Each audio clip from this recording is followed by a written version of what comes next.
Measurement অসমীয়াত measurement এই শব্দটোৰ অৰ্থ হ'ব জোখ-মাখ অৰ্থাৎ কোনো এটা বস্তুক জোখা বা জোখ-মাখ কৰা কাৰ্য বা প্ৰক্ৰিয়া অহা এই দুটা বাক্যৰ সহায়ত আৰু বেছি ভালকৈ বুজি লওঁ The carpenter carefully took the measurement of the door before cutting the wood.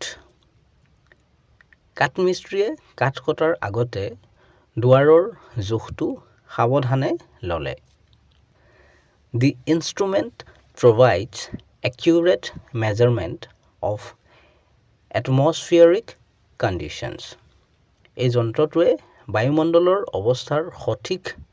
জোখ-মাখৰ সুবিধা প্ৰদান কৰে চেনেলটো সাবস্ক্ৰাইব কৰি ল'বা কাৰণ এনে ধৰণৰ ভিডিঅ'বোৰ ইয়াতে পাই থাকিবা